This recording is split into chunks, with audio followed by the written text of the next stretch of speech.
Amén. Gloria a Dios. Aleluya. Soy la Biblia por el Evangelio de Lucas, capítulo 23.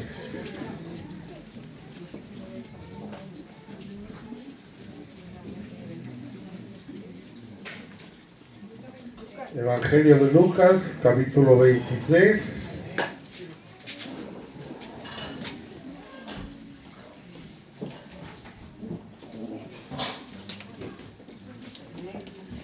Y vamos a leer del versículo 44 hasta el 49.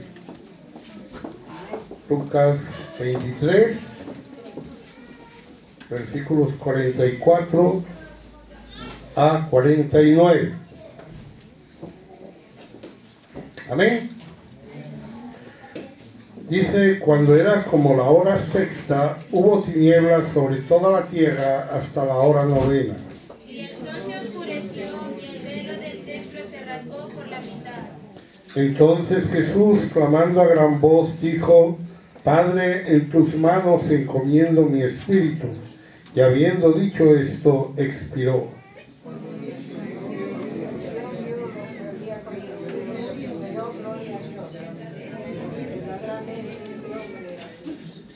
Y toda la multitud de los que estaban presentes en este espectáculo, viendo lo que había acontecido, se volvían golpeándose el pecho.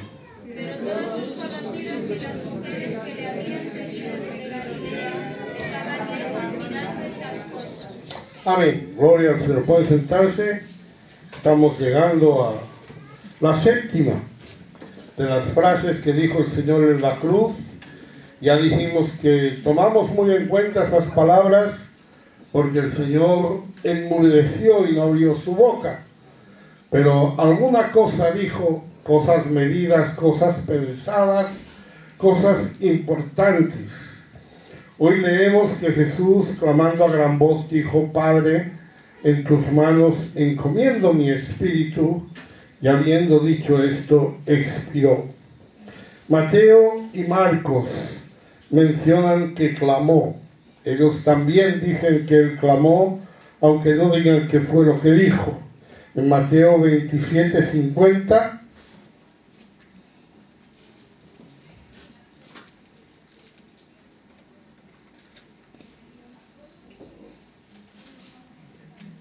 Mas Jesús, habiendo otra vez clamado a gran voz, entregó el Espíritu. y Marcos también en Marcos 15:37.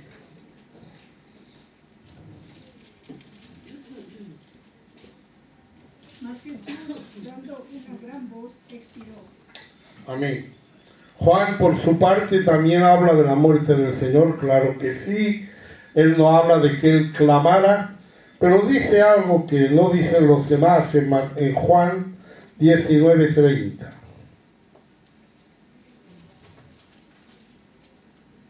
Cuando Jesús hubo tomado el vinagre, dijo: consumado es, y habiendo inclinado la cabeza, entregó el espíritu. Amén. Juan nos dice que él inclinó la cabeza. Todo esto lo vamos a ver despacito, porque es realmente interesante ver cómo la palabra nos enseña.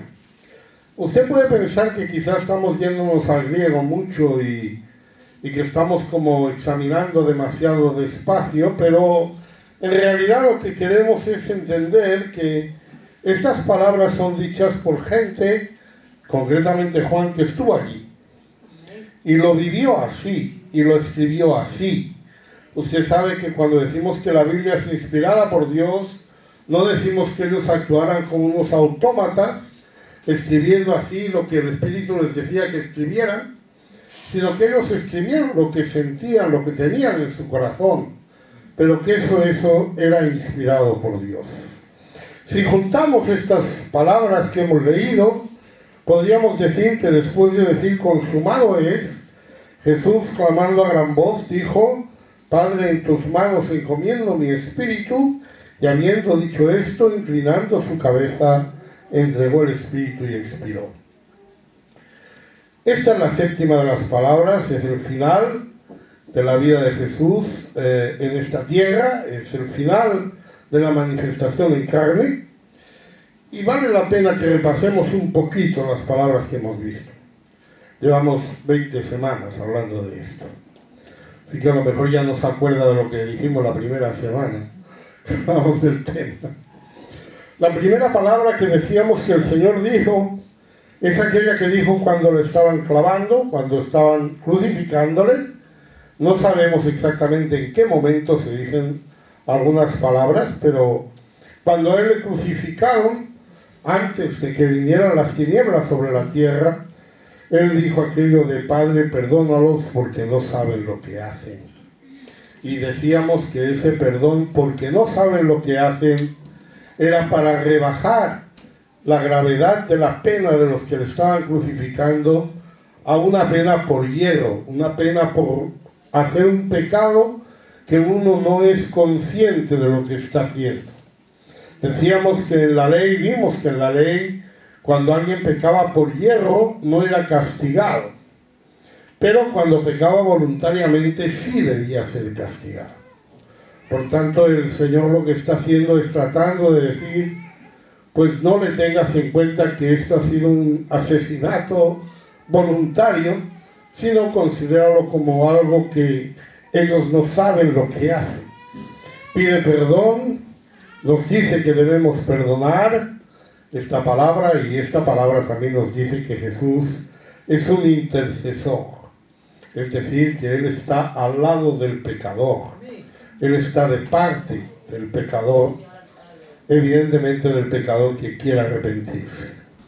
La segunda palabra es la palabra de salvación, solo para el ladrón. De cierto te digo que estarás conmigo en el paraíso hoy. Es para decirnos que la salvación es algo personal. También lo hablamos la semana pasada. Una cosa es lo que el Señor hizo por nosotros, otra cosa es lo que el Señor tiene que hacer en nosotros.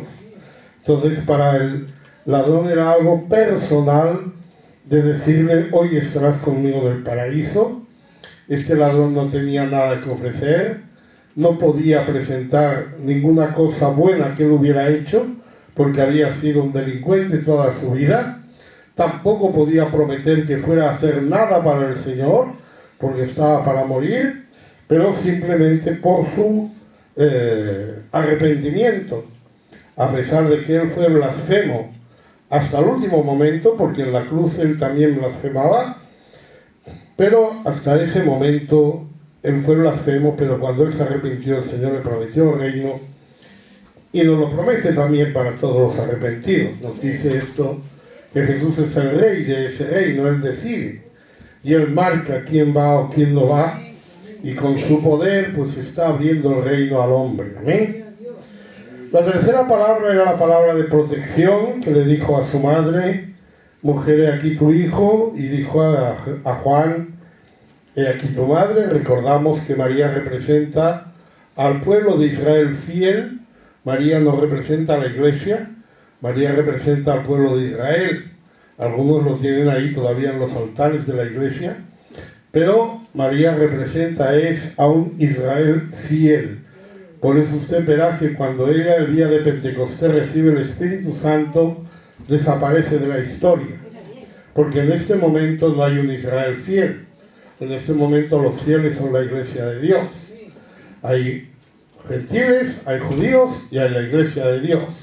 Entonces, un judío que quiera ser salvo tiene que pertenecer a esa iglesia, y le presenta a esta iglesia a María como si fuera su familia. He aquí tu madre. Debemos ser fieles a la iglesia, y ahí nos presenta a Jesús como un protector, formando una iglesia como una familia en la que nosotros estamos. Después de esas tres palabras vienen las tinieblas, que hablábamos de ellas también, el momento en que el Señor consumó la salvación del hombre, y en esas tinieblas, al final de esas tinieblas, a las 3 de la tarde, Él da la cuarta palabra, que es: Dios mío, ¿por qué me has desamparado? Cargaba el pecado, se realiza la salvación, como el mismo Jesús anunció, había llegado la hora de las tinieblas, Y ahí podemos ver que nosotros podemos confiar en Dios aunque tengamos tinieblas. ¿Sí? Si Él dice Dios mío, es porque a pesar de las tinieblas sabía que Dios estaba allí y nos muestra a Jesús como el Cordero de Dios quitando el pecado del mundo. La quinta palabra, que estas ya son inmediatamente después, las 4 palabras últimas, se mencionan como algo seguido, es decir, después de decir Dios mío, ¿por qué me has desamparado? Las tinieblas cesaron y cuando llegó la luz Él dice, tengo sed, es una necesidad física, una necesidad que habla de su humanidad, aunque también hablamos de una sed espiritual y una sed de la presencia de Dios. Esto se hacía para que se cumpliera la palabra, se hacía para que aprendiéramos a amar esa palabra de Dios. Y Jesús, como humano, con necesidades humanas, dijo, tengo sed. Después de esto, Él dice que consumado es. Era el final de su obra, se acaba su obra por nosotros, todo se ha cumplido y ahora debemos obedecer su voluntad. Jesús es el Salvador, que está completando la obra en nosotros, que está trabajando en nosotros, y el final de su vida, que solamente lo menciona Lucas, Padre, en tus manos encomiendo mi espíritu, nos habla de un Jesús vencedor que se entrega por nosotros y usa unas palabras de David. Estas palabras están en un salmo, el Salmo 31:5.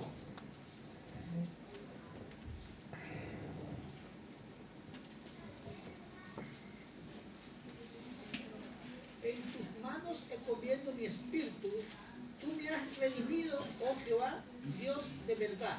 En tu mano encomiendo mi espíritu, decía David, y esas palabras se toman de allí. Estas palabras eran la oración que las madres judías enseñaban a sus hijos para que oraran cuando se acostaban. Es decir, cuando un niño judío se acostaba, él debía decir, en tus manos encomiendo mi espíritu. Y Jesús añade delante de esto la palabra Padre, porque murió como un niño en los brazos de su Padre. Así Él reposó finalmente y partió de esta tierra y omitió la segunda parte, tú me has redimido, porque evidentemente Jesús no necesitaba ser redimido, sino que más bien Él es el Redentor de todos nosotros. Amén. Así que miramos este texto como las últimas palabras del Señor. Lo último que Él dijo. Primero nos dice clamando a gran voz. Ya lo hemos visto clamar antes. En Mateo 27:46.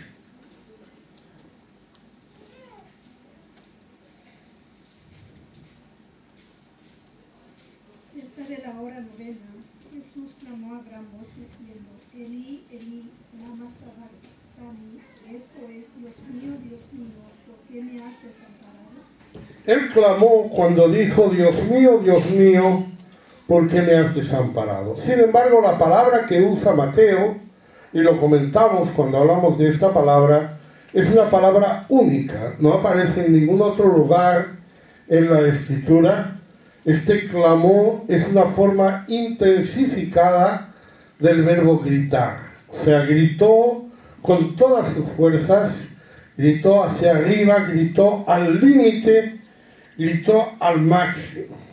Sin embargo, aquí Lucas usa otra palabra que no es gritar, es la palabra foneo, que realmente lo que significa es hablar o dar una voz.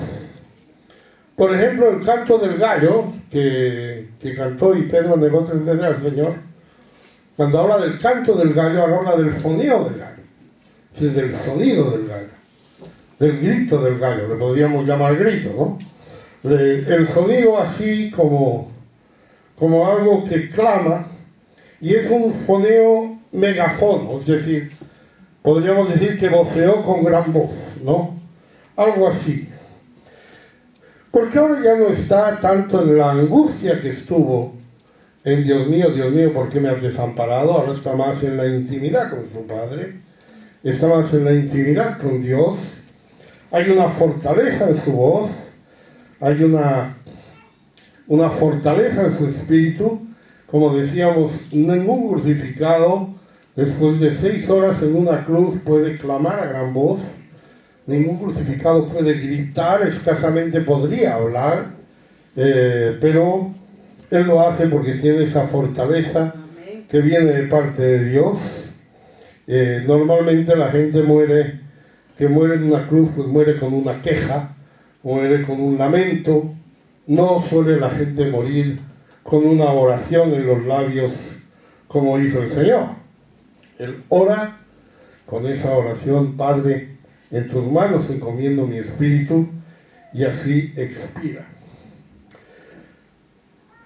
La palabra Padre también nos llama la atención. Fue también la primera que usó él en su vida. Cuando él habló por primera vez de Dios, él se refirió a él como Padre, en Lucas 2:49.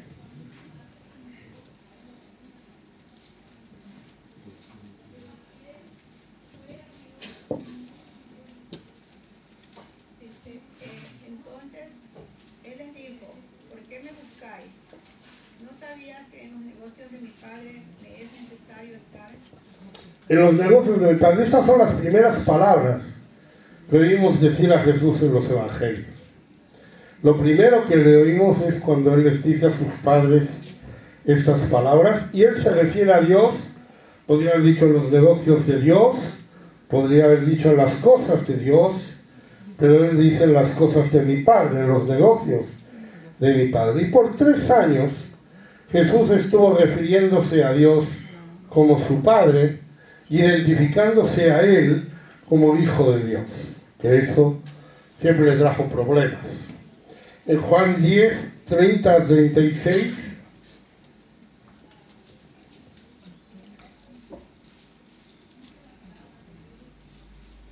yo y el Padre uno somos.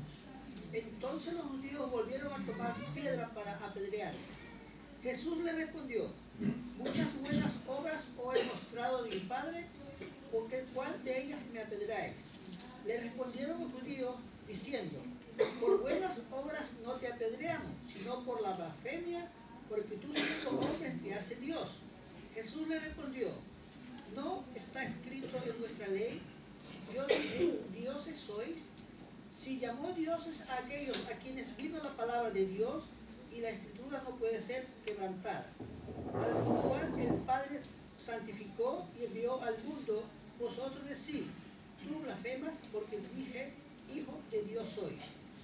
Jesús se declaró Hijo de Dios, dijo que Dios era su Padre, y en este texto que hemos leído dijo que él y el Padre eran lo mismo, eran uno. Ya lo hablamos la semana pasada. Lo que estamos viendo cuando vemos al Hijo es ese velo de carne que Dios se puso para venir a esta tierra, o dicho de otra manera, su manifestación en carne. Cuando la Biblia nos dice que Dios se manifestó en carne, lo que está infiriendo es que Dios no es carne. Es decir, si fuera carne, no necesitaría manifestarse en carne. Yo, por ejemplo, no me manifiesto en carne. Yo es que soy carne. Muchos kilos de carne. Entonces, cuando uno no es carne, pues si se va a manifestar de una manera diferente, se va a manifestar en carne.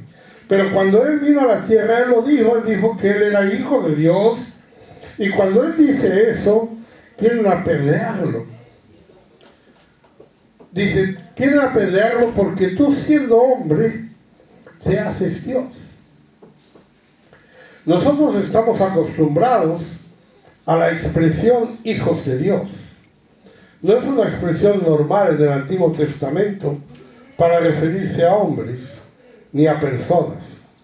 Aunque llame hijo a su pueblo, aunque llame hijo a la creación, pero no es algo que se pueda aplicar a una persona concreta de decir yo soy el Hijo de Dios. qué es lo que Jesús decía. Y la razón por la que llamarse hijo de Dios es llamarse Dios es porque evidentemente el hijo tiene la naturaleza del padre. Es decir, que si es hijo de un hipopótamo, usted es un hipopótamo. O sea, no hay otro, ¿verdad? Usted dice, yo soy hijo de un hipopótamo, se está diciendo que usted es un hipopótamo. No puede decir que sea otra cosa, porque si yo digo que soy hijo de Dios, entonces estoy diciendo que yo soy Dios.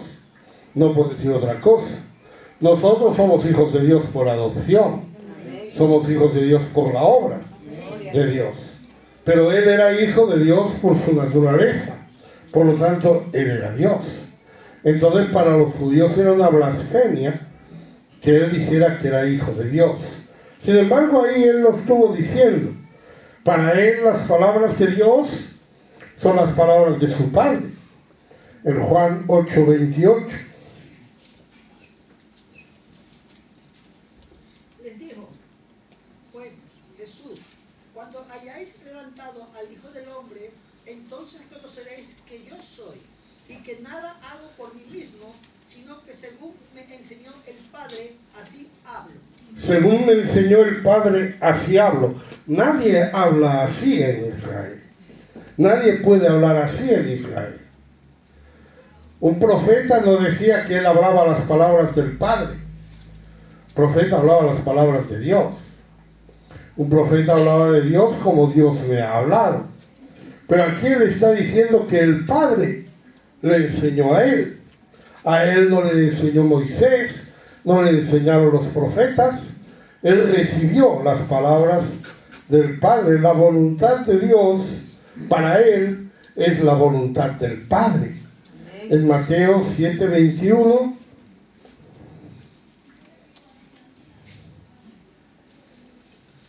De todo el que me dice, Señor, Señor, entrará en el reino de los cielos, sino el que hace la voluntad de mi Padre que está en los cielos. El que hace la voluntad de mi Padre que está en los cielos. Así que Jesús estuvo viviendo toda su vida pendiente, por decirlo así, de los negocios del Padre, pendiente de su obra.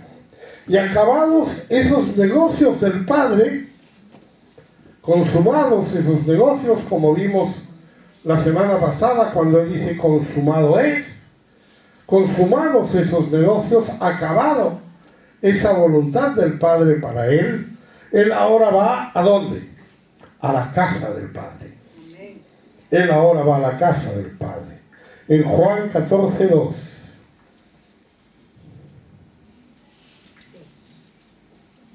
En la casa de mi Padre muchas moradas hay. Si así fuera, yo os hubiera dicho, voy, pues, a preparar lugar para vosotros. Amén. Dice, en la casa de mi Padre hay muchas moradas, voy para allá. Voy para la casa del Padre. La casa del Padre no está aquí. La casa del Padre no era donde estaba Él. Él estaba en los negocios del Padre, en el trabajo del Padre, llevando a cabo la voluntad de Dios. Pero ahora Él está diciendo, yo voy a ir a la casa de mi Padre, y Él entrega su Espíritu para eso.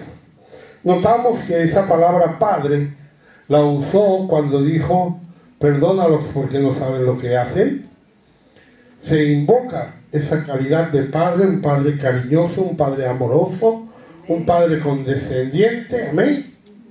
Porque los padres son condescendientes. A veces con los hijos no, pero sí. Los padres son así, ¿verdad? No vemos igual cuando nuestro hijo hace algo mal que cuando lo hace un extraño. Cuando un extraño hace algo mal, decimos, hasta hay que matarlo, hasta hay que meterlo en la cárcel. Pero cuando lo hace nuestro hijo, no es una mala persona. Pasa que tiene ese detalle, tiene ese fallo que a veces le da por matar viejas, pero es una persona muy cariñosa, ¿no? Suele pasar, ¿verdad? Porque la idea de padre siempre nos entendemos que si nosotros tenemos un problema, entendemos que si tenemos algo malo, nosotros donde nos vamos a ir a refugiar es al Padre, ¿no? Si usted comete un delito, usted se va a ir a refugiar a su padre. No va a ir a refugiarse a la policía, porque allí no va a encontrar refugio. Pero el padre tiene ese carácter, ¿no? El Señor, cuando pedía perdón por la gente, él estaba apelando a un padre. No estaba apelando a alguien que era padre. Y también ahora, cuando Él entrega su espíritu, Él lo está entregando a un padre amoroso, a un padre cariñoso. No dice Dios mío, como el día que se sintió desamparado, sino que se refiere a Él como padre. Ha vuelto a la intimidad, ¿no? Porque ese Dios mío, porque no has desamparado, lo había dicho hacía 2 frases que lo había dicho, pero ahora ya ha vuelto a la intimidad. Está otra vez en una comunión perfecta con Dios. Sabía, y nosotros sabemos, que el final de su vida no era la cruz, sino que el final de su vida era la casa del Padre. El final de su vida era la eternidad con Él. Hay una eternidad, eso nos lo enseña así, digamos, de refilón, no vamos a hablar ahora de eso, pero hay vida después de la muerte. No se acaba aquí, ¿verdad? O sea, Él entregó su espíritu porque esperaba esa eternidad, y también eso hizo que Él pudiera soportar todo lo que soportó. Porque cuando usted sabe hacia dónde va, las cosas de este mundo pierden su valor. Pierden su valor y pierden su importancia. No es tan importante las cosas que a usted le pasan en este mundo. No es tan importante las cosas que, los disgustos o las decepciones, todo no es tan importante. El Señor vivió siempre con eso, ¿no? Siempre atacado por los suyos, atacado por el gobierno, podríamos decir, no los principales sacerdotes, los escribas, atacado por la religión, atacado por la gente que hubiera tenido que apoyarle, pero lo que recibió fueron ataques. ¿Cómo pudo vivir así toda su vida con esa presión? Bueno, simplemente Él sabía para dónde iba. Él sabía para dónde iba. Él no necesitaba una ayuda adicional, no necesitaba una visión, no necesitaba que Dios le hablara. Él tenía una comunión perfecta con Dios. Tenemos un caso en la Biblia, el de la muerte de Esteban. Fíjese algún detallito ahí. Hechos 7, 56 a 59. Y dijo, he aquí, veo los cielos abiertos y al Hijo del Hombre que está a la diestra de Dios. Entonces ellos, dando grandes voces, se taparon los oídos y arremetieron una contra él. Y echándole fuera de la ciudad, le apedrearon, y los testigos pusieron sus ropas a los pies de un joven que se llamaba Saulo. Y apedrearon a Esteban mientras él invocaba y decía, Señor Jesús, recibe mi espíritu. Amén. Nosotros vemos aquí a Esteban testificando, hablando. Ustedes saben que Esteban es el primer mártir de la iglesia. Él está hablando a la gente y de pronto él tiene una visión. Mientras está hablando, de pronto él ve los cielos abiertos. Y esa visión, hermano, él la expresa, él lo dice, he aquí veo los cielos abiertos. Y automáticamente empiezan a apedrearle. Pero esa visión le dio la seguridad, le dio la entereza de su inmortalidad. Ver esa visión para Esteban fue como la manera que él pudo enfrentarse a ese apedreamiento. La visión de que Jesús estaba cerca de él, de que Jesús estaba allí mirando, de que Jesús estaba sabiendo lo que sucedía y de que Jesús lo iba a recibir. Por eso él dice, Señor Jesús, recibe mi espíritu. Pero Jesús no necesitó nada de todo eso. no vio ningún cielo abierto, no tuvo ninguna visión, no hubo nadie que le animara, no hubo nadie que le tranquilizara, no hubo ni siquiera ese amigo que le dice a uno, tranquilo que todo acabará bien. Nadie estuvo ahí. Pero él sabía perfectamente a dónde iba. Llamándole Padre, él se identifica con todos nosotros como hombres, que podemos llamar a nuestro Dios Padre. Nosotros también le podemos llamar Padre. En Gálatas 3:26.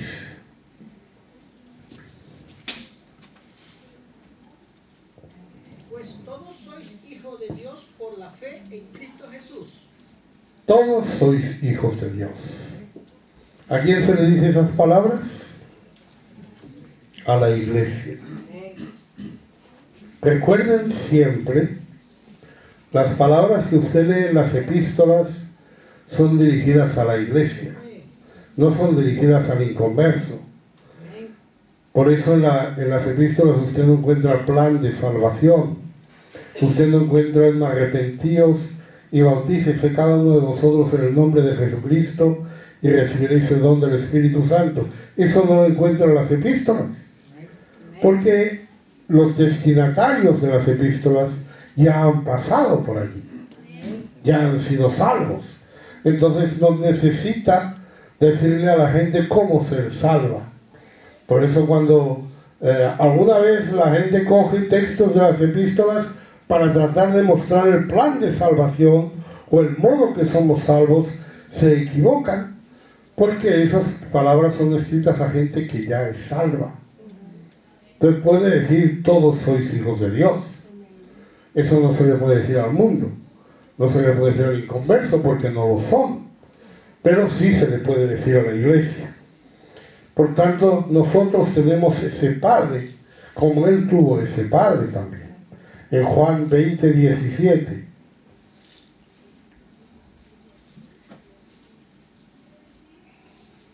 Jesús le dijo, no me toques, porque aún no he subido a mi Padre, mas ve a mis hermanos y diles, subo a mi Padre y a vuestro Padre, y a mi Dios y a vuestro Dios. Acabada su manifestación en carne, Él habla estas palabras. Mas estas palabras son muy tiernas, son muy cercanas, hermano.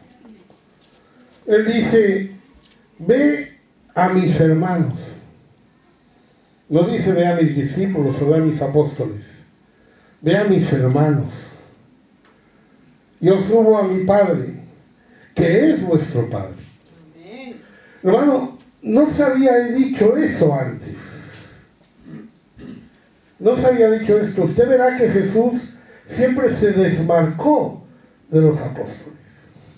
Por ejemplo, cuando Él dice, si vosotros siendo malos sabéis dar buenas dádivas, dice si vosotros, no dice si nosotros.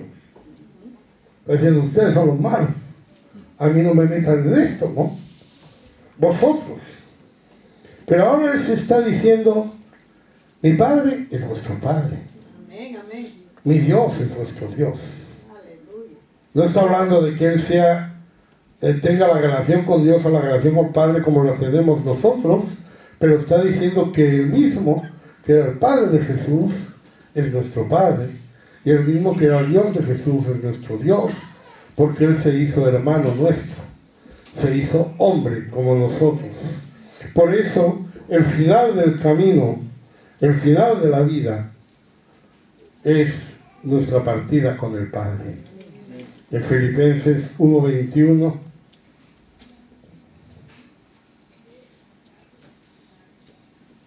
Porque para mí el vivir es Cristo y el morir es ganancia. Amén. Para mí el vivir es Cristo, decía Pablo. ¿Y morir qué es? Ganancia. Cuando el vivir es Cristo, el morir es ganancia. Si el vivir no es Cristo, el morir es una pérdida. Si para usted el vivir es su trabajo, si para usted el vivir es el dinero, si para usted el vivir es su familia, si para usted el vivir es su disfrute, si para usted el vivir es su placer, pues cuando usted muera lo va a perder todo. Pero si para usted vivir es Cristo, cuando usted muera lo va a ganar todo. Porque ese es el final del creyente, final del cristiano. Ese fue el final del Señor. Cuando Él dice, en tus manos encomiendo mi espíritu, está diciendo, ya no me queda nada que hacer aquí, pero todavía tengo cosas que hacer por este pueblo que se levanta. Todavía tengo que interceder, todavía tengo que vencer, todavía tiene que llegar la victoria final, como vimos la semana pasada. Ese consumado es definitivo. No puede suceder sino en Apocalipsis, la llegada de Jesús. Así que en las manos del Padre, Padre cariñoso. Y eso nos habla de una entrega voluntaria. Jesucristo no se bajó de la cruz. Algunos querían que se bajara, algunos decían, si eres hijo de Dios, bájate. Algunos decían, bájate y sálvate a ti mismo. El ladrón de al lado le dijo, sálvate a ti mismo y a nosotros, porque él también se estaba muriendo. Pero él no se bajó de esa cruz. Pero él se elevó al Padre. Él se elevó. Qué bueno cuando nosotros no miramos las circunstancias adversas, sino que en las circunstancias adversas podemos mirar al cielo. ¿No? Qué bueno cuando nosotros clavamos en una cruz, me imagino yo. No creo que ninguno de nosotros esté clavado en una cruz, ni se vaya a estar clavado en una cruz nunca, pero qué bueno que nosotros en medio de las dificultades, en vez de mirar nuestra condición, miremos la condición a la que vamos a estar, el lugar al que vamos, lo que tenemos delante. Jesucristo no estaba mirando la cruz, ni el dolor, estaba mirando para dónde iba. Entonces Él está teniendo una oración en sus labios para su Padre. Y se entrega en sus manos. Hermano, las manos de Dios, Dios no tiene manos, ya saben, ¿no? Dios es espíritu. Espíritu no tiene manos, ni tiene pies, ni tiene nada. Son espíritus. No me digan cómo son porque no lo sé. Tampoco es importante, pero me refiero que cuando hablamos de cosas que son parte de un cuerpo en Dios, estamos hablando de lo que esa parte del cuerpo es para nosotros, ¿no? ¿Y qué nos sugieren las manos? ¿Qué nos sugiere que algo esté en nuestras manos? ¿Sabes la expresión, no? Está en sus manos. ¿Qué quiere decir eso? Hay una rendición ahí, ¿no es cierto? Es como decir, estoy ahí a tu merced. ¿Pero por qué estoy a tu merced? Si yo me pongo en las manos de alguien, es porque confío en ese alguien. Es porque tengo plena convicción de lo que ese alguien quiere para mí. En Isaías 41:13.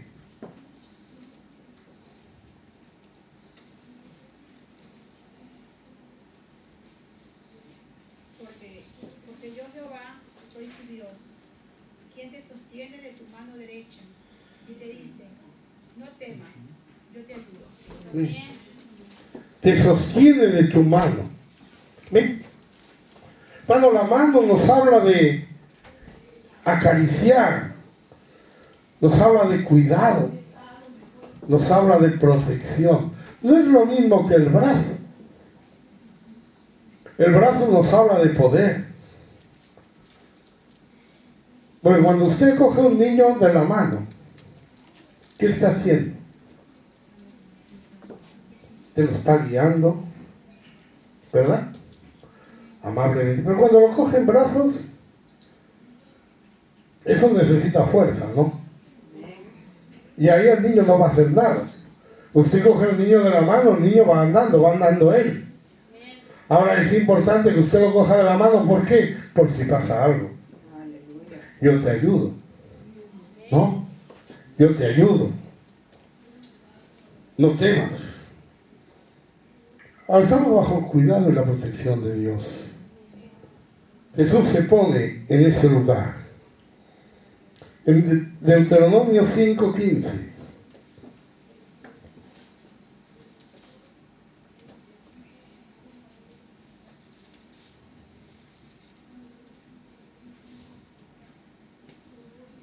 Acuérdate que fuiste siervo en tierra de Egipto, que Jehová tu Dios te sacó de allá con mano fuerte y brazo extendido, por lo cual Jehová tu Dios te ha mandado que guardes el día de reposo.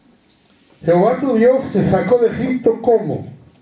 Con mano fuerte y brazo extendido. ¿Qué podemos ver ahí? Ahí podemos ver una mano que guió al pueblo de Dios. Pero también vemos un brazo extendido que les libró de los egipcios.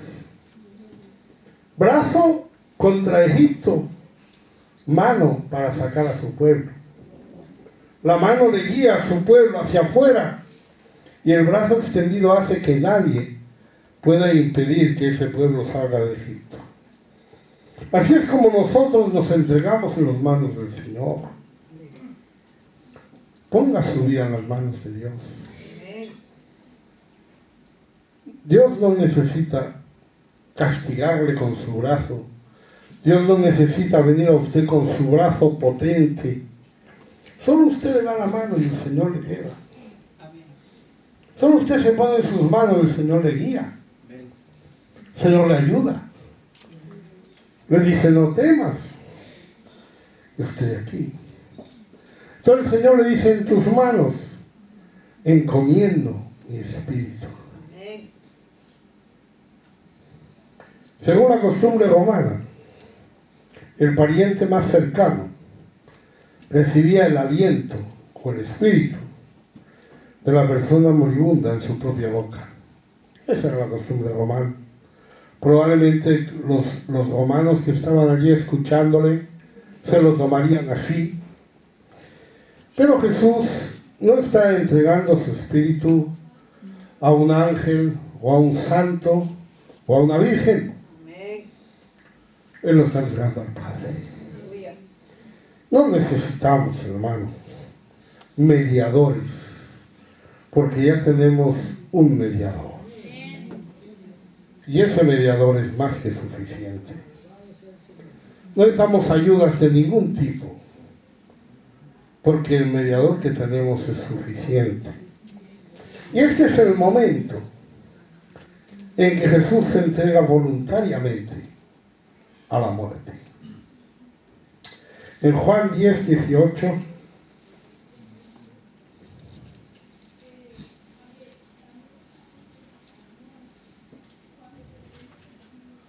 Nadie me la quita, sino que yo de mí mismo la pongo. Tengo poder para ponerla, tengo poder para volverla a tomar. Este mandamiento recibí de mi Padre. Jesús dijo que nadie le iba a quitar la vida a él, sino que él le iba a poner de sí mismo. Tenía ese poder. Podía hacerlo. Como dijimos, él podía haberse bajado de la cruz, pero él prefirió levantarse hacia el Padre. Podía haber dejado eso, pero él decidió seguir el camino de la voluntad de Dios. Los 4 evangelios hablan de la muerte del Señor, pero evitan la palabra muerte. Ninguno dice que él murió. No se usa ese verbo. Mateo nos dice que entregó el Espíritu. Marcos nos dice que expiró.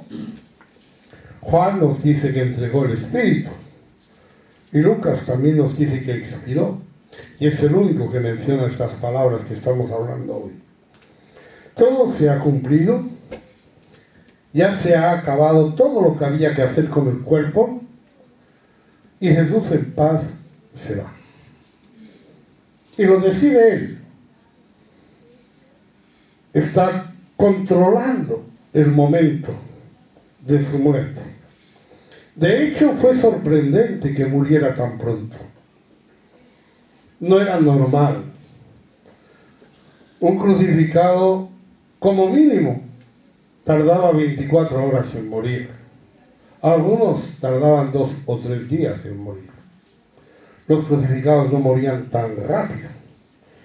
De hecho, los ladrones seguían vivos cuando Jesús murió, porque era sorprendente que él muriera tan pronto. En Marcos 15, 44 y 45.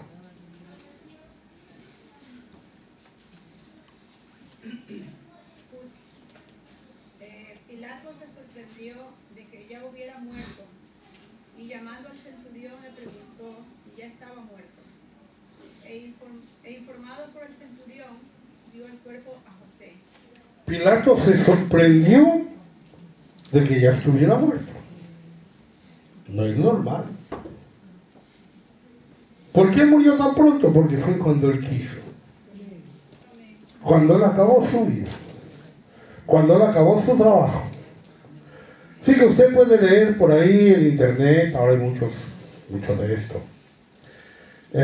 Puede leer por ahí estudios científicos. ¿Cómo mueren los crucificados? No, los crucificados mueren de asfixia, porque se les acaba el aire, porque ya no tienen fuerza para sostenerse, porque ya el corazón les falla, porque tienen un derrame y se mueren. No, Jesús no murió por eso. Si hubiera muerto por eso, le quedaban todavía 24 horas más. Jesús no murió por motivos físicos. Jesús murió cuando él decidió poner su vida. Cuando él decidió dar su vida. Consumado es, la palabra que vimos, era la victoria de su vida. Consumado es, mira al mundo. Consumado es, mira lo que había que hacer en esta tierra. Y lo he hecho. Consumado es, piensa en el mundo. Consumado es, piensa en usted. Consumado es, piensa en su obra. Y dice, ya he hecho todo lo que tenía que hacer por el hombre. Consumado es, mira al pasado. Dice, esto ya está hecho. Pero en tus manos entrego mi espíritu. Es la victoria de su muerte. Es la victoria que mira al futuro, que mira a Dios, que mira lo que viene. No lo que ha pasado, sino lo que va a pasar. No lo que ha acabado, sino lo que está empezando. Él está pensando en sí mismo como su ofrenda a Dios, como la ofrenda perfecta a Dios. Por eso este texto mira hacia adelante. Consumado es, mira hacia atrás. Mira lo que ha hecho y dice, está hecho. Pero ahora mira hacia adelante y dice, Padre, en tus manos encomiendo mi espíritu. En Hebreos 9:26.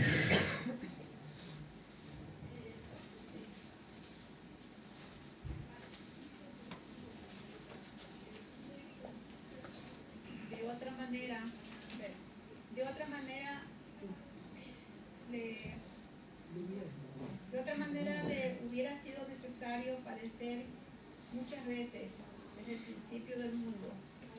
Pero ahora, en la consumación de los tiempos, se presentó una vez para siempre por el sacrificio de sí mismo, para quitar de en medio el pecado. Se presentó una vez para siempre por el sacrificio de sí mismo. No lo sacrificaron los romanos, no lo sacrificaron los judíos. Él se sacrificó a sí mismo.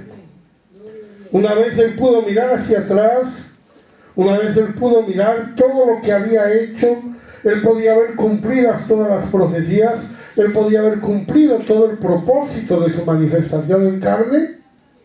Entonces él dice, ya he acabado. Ahora entrego mi espíritu. Ahora es el momento de ofrecer mi vida, de ofrecer la vida. Pero no así como una derrota. No como un final ahí como triste. Bueno, la muerte no es triste. Es triste para los que quedamos, no para los que se van. Es triste para los que les vemos partir. No, la muerte es como un pasito adelante. Es como un cambiar de ambiente, ¿no? Va a ser un momento ahí, yo le diría interesante, no sé, yo tengo mucha curiosidad por llegar a ese día. Dicho curiosidad, no prisa.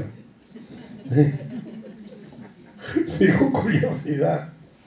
O sea, no tengo ninguna prisa en morirme, pero sí tengo curiosidad por ver cómo va a ser eso. Porque uno lo debe vivir así, ¿no? Como un momento de victoria, como un momento de triunfo. Jesús lo vivió así. Y para nosotros también es así. Claro, la gente que se queda aquí se va a quedar triste. Pero llorando, eso es buena señal que la gente llore. O sea, alguien dijo que cuando nosotros nacemos llorando. ¿Verdad? ¿Y qué pasa cuando el niño llora? Que todo el mundo se alegra. ¿Verdad? Nace un niño y el niño ahí le da esta palmadita y todo para que ya. Ya cuando el niño llora todos están contentos. Si eso pasó cuando usted nació, ahora usted tiene que vivir de manera que cuando usted se muera, usted se ría y los demás lloren. Esa es la idea, ¿no? Que su muerte sea un momento glorioso, como lo fue para el Señor. Los demás ya lloraremos, pero para usted es un momento glorioso. Porque ese momento en que el Señor se entrega, Él sabe que es la derrota definitiva del diablo, que es la derrota definitiva del pecado. Quita del medio el pecado. Se acabó el problema. Hebreos 2, 14 y 15.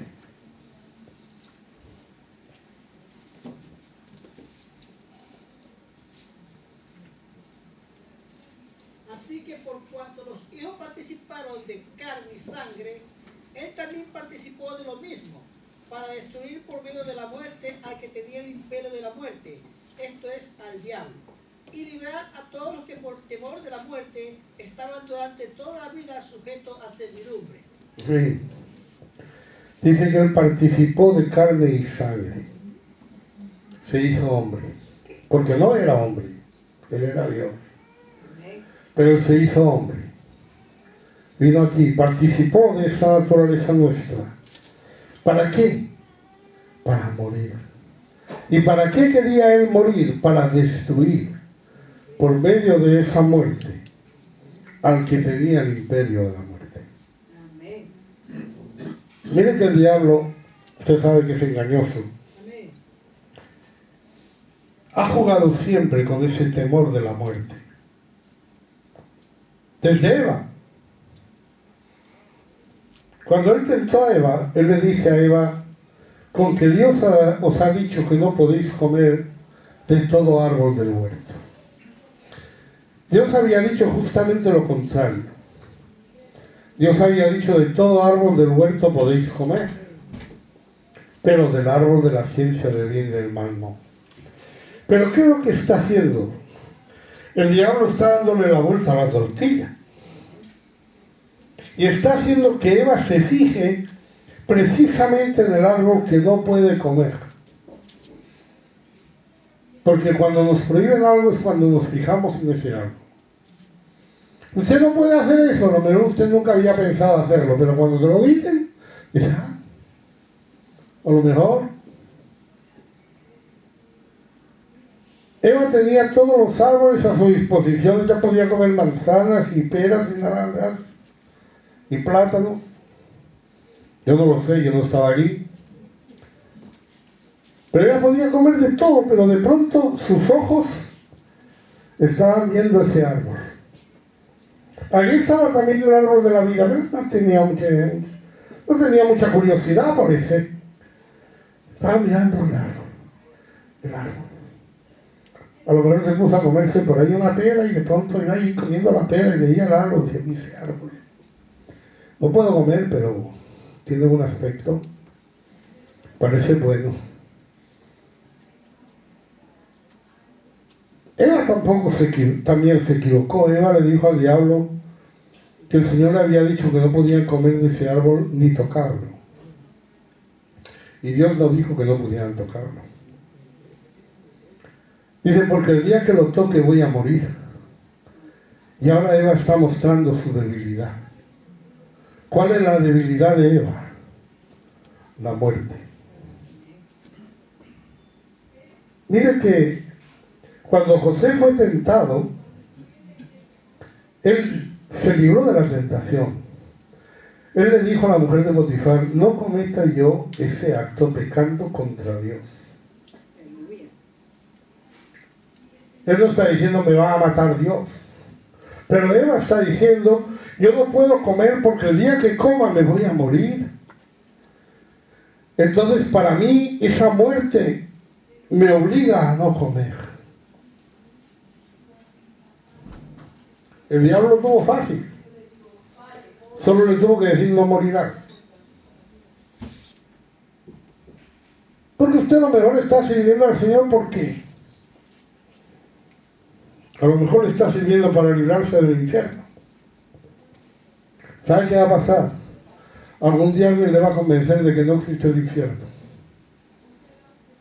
Y va a dejar de servir a Dios. Porque ese es el temor, ¿no? El temor de la muerte hace que vivamos sujetos a servidumbre. El mundo vive sujeto a servidumbre por temor de la muerte. Legalmente es un eximente. Usted puede demostrar que ha cometido un delito bajo amenaza de muerte.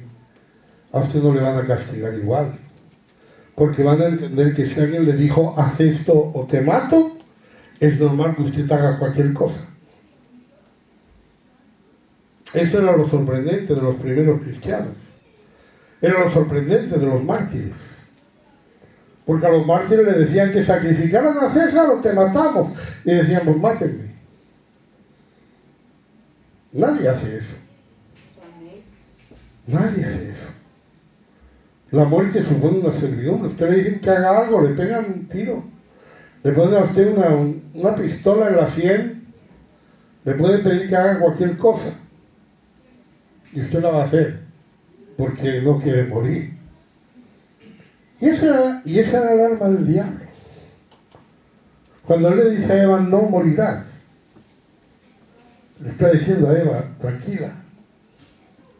Si yo no te mato, tú no te mueres. Dios no puede hacer nada. Dios no te va a matar. Es el engaño del diablo. Pero con ese engaño dice que tenía el imperio de la muerte. Este es el diablo. Tenía el imperio de la muerte. Y tal vez con Jesús podríamos haber pensado lo mismo. Podríamos haber pensado que Él estaba allí en la cruz y al final murió. ¿Por qué murió? Bueno, porque la muerte vino a Él y le tomó. Porque el diablo le mató. Yo qué sé. No, hermano. Él murió cuando Él decidió entregar su espíritu. Dijo: en tus manos encomiendo mi espíritu. Y expiró. Y allí se acabó, hermano. Nosotros no vamos a tener esa potestad. No sabemos cuándo vamos a expirar. No sabemos cuándo vamos a morir. Eso yo creo es una ventaja. De mí no me gustaría saberlo. Pero tenemos que estar preparados. ¿Sí? Tenemos que estar preparados para poder poner en las manos del Señor nuestro espíritu. Poner en las manos del Señor nuestra vida. Porque cuando nuestra vida acabe aquí, empieza nuestra vida allá. Cuando acabemos aquí, empezamos allá. Jesús lo sabía. Y por eso cuando leemos la historia de su muerte, cuando leemos estas palabras, vemos un hombre con paz. Clavado en una cruz, pero con paz.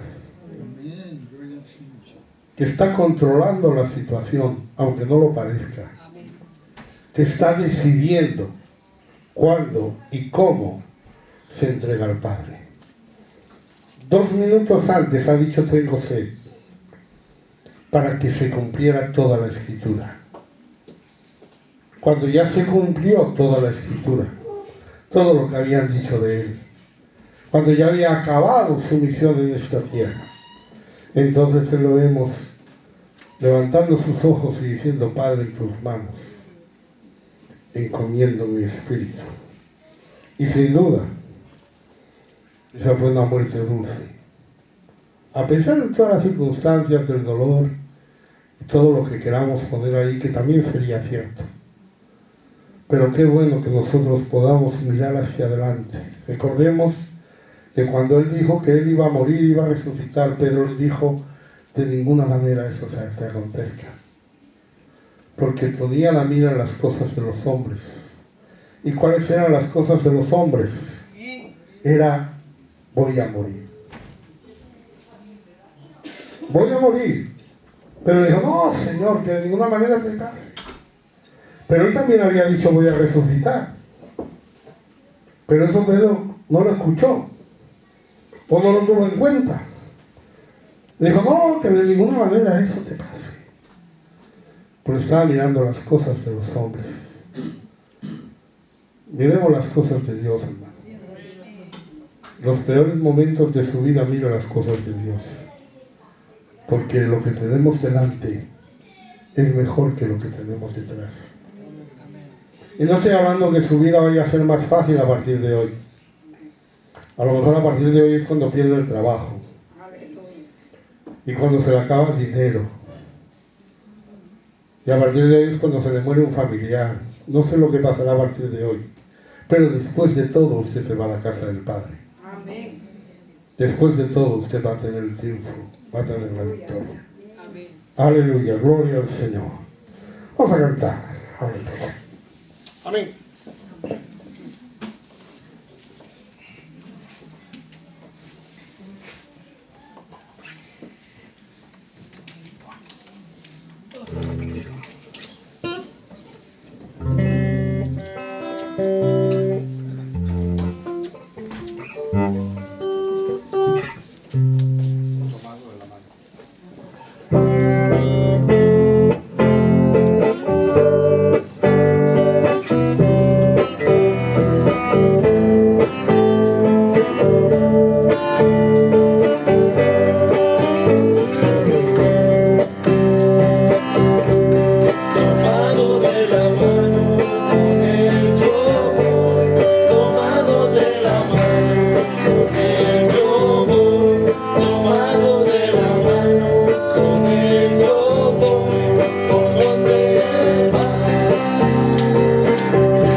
Amén. Gloria al Señor. Por su gracia.